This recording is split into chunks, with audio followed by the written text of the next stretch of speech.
Hey guys, thanks for joining today. I hope you're having a really lovely day and you are making sure to find and focus on things that bring you joy. So today I want to talk about love. First of all, I want you to know that you're loved forever.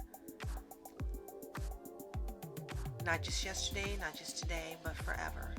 You are important and you are loved, not only by me and your family members and friends, but also by God's universe and most of all, by God Himself.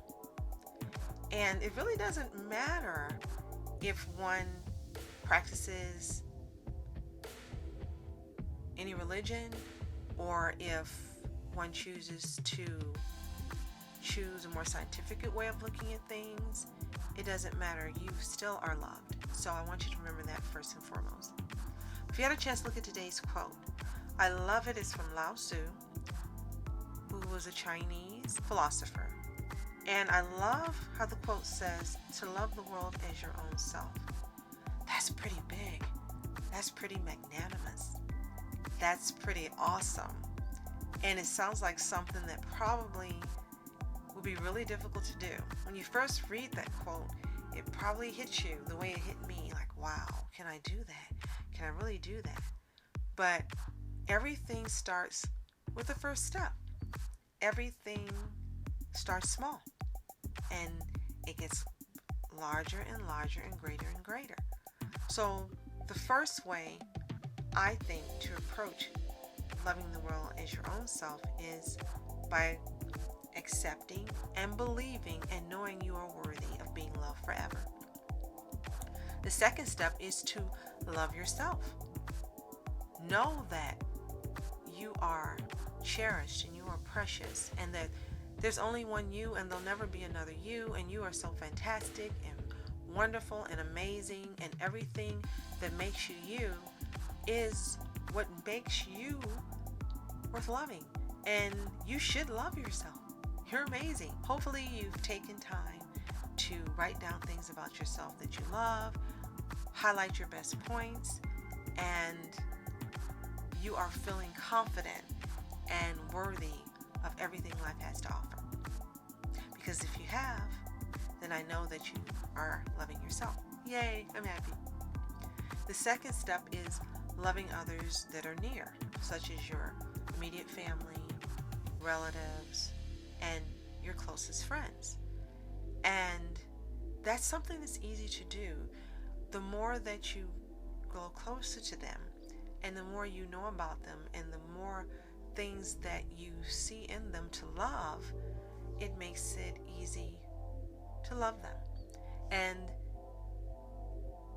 the more things you love in someone else, they become a catalyst for you to find more things to love and to see if those things you love are a part of you. And if not, sometimes you are motivated to actually try to become a better person because of the things you love in others. So again, the third step is in loving those nearest you, immediate family, relatives, and friends. And I know you already do. So the fourth step, I think, is learning to love all the things about the world that bring you joy. And we're back to joy again. For me, it's nature. Oh, I love flowers. I love trees and grass. I love the sky. I love to hear birds sing. Oh my gosh, you have no idea how much I love hearing chirping and singing birds. And I love sunshine. I love just looking out and seeing sunlight through a window and going out and letting it bathe my skin.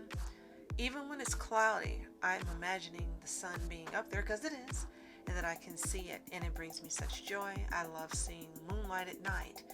And if you are fortunate to be in a place where there's not so much going on with night lights from businesses and street lights and things, then you're able to see the stars as well. And I love stargazing. And I say all this to point out to you there's so many things around you in nature that you can find to love and that brings you joy and focus on. And by loving those elements parts of the world, you're beginning to love the world as your own self. Bathe yourself in the things of nature that you love.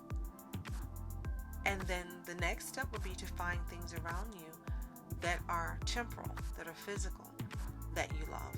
And it could be anything. It could be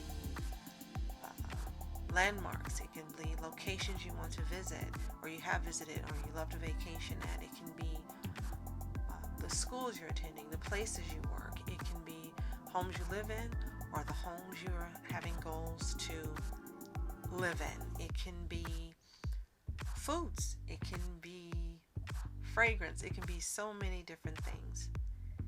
And by loving those things, you are indeed learning to love the world as your own self, because you appreciate those things. And things, anything we appreciate, appreciates. And the more we love all of these different things we've covered, the more we're loving the world, and then we are loving the world as our own self. And the things we love, we care for. So with that, take care of yourself, love yourself, and if you'd like to, I'd love to hear the things you love in the comments below. Have a fantastic day. See you tomorrow.